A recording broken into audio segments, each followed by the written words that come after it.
હાલ ઉનાળાનો ધગધગતો તાપ પડી રહ્યો છે, ત્યારે ઉનાળાના સમય દરમિયાન શરીરને ઠંડક, પાણી અને ઉર્જા આપતા ફળો ખાવા ખૂબ જરૂરી છે.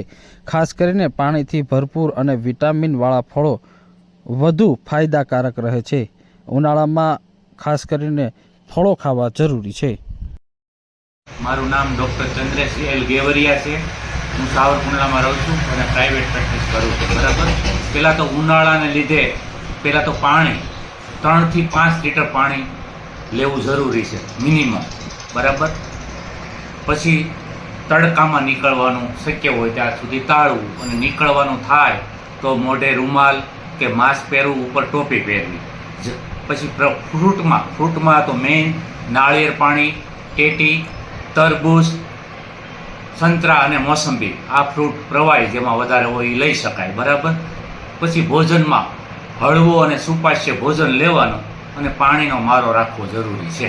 સાહેબ, લીંબુ આખા દિવસમાં પીવું કેટલી? લીંબુ શરબત અથવા વરિયાળી શરબત સૌથી ઉત્તમ વસ્તુ છે, નેચરલ વસ્તુ છે, એ સૌથી વધારે લઈ શકાય. સાહેબ, આખો દિવસમાં કયા સમયે કયા પ્રકારના ફ્રૂટ અંદાજિત ખાઈ શકાય?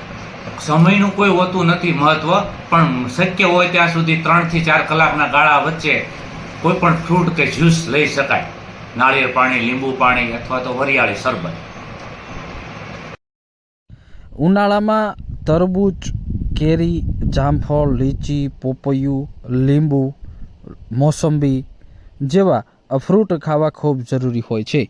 ખાસ કરીને તરબૂચ જે શરીરને હાઇડ્રેટ રાખે, ગરમીથી બચાવે અને ઠંડક આપે છે, અને જેમાં 80 થી 90% સુધી પાણી પ્રવાહી હોય છે, જેથી તેનો ઉપયોગ કરવો ખૂબ જરૂરી છે. સાથે કેરી એ ઉર્જા, રોગ પ્રતિકારક શક્તિ વધારે છે અને સ્વાદિષ્ટ પણ છે. અને ઉનાળામાં મર્યાદિત સમયમાં અથવા મર્યાદા મુજબ કેરીનું સેવન કરવું ખૂબ જરૂરી છે. પોપૈયું છે જે પાચન માટે ખૂબ ફાયદાકારક છે અને પેટ હળવું રાખે છે. સાથે જ મોસંબી અને સંતરા જે ઉનાળાના સમયમાં લેવાથી લૂથી બચી શકાય છે. ખાસ કરીને મોસંબી અને સંતરા વિટામિન સી અને ઇલેક્ટ્રોલાઇટ્સ આપે છે, જે શરીરમાં પાણીની કમી અટકાવે છે. જેથી ઉનાળામાં ખાસ કરીને વધુ પાણીવાળા ફળો ખાવા ખૂબ જરૂરી છે. કાપેલા ફળો લાંબા સમય બહાર ન રાખવા, જ્યુસ કરતાં આખું ફળ ખાવું વધુ સારું છે. તેમજ બપોરની ગરમીમાં ઠંડા ફળો લાભદાયક રહે છે.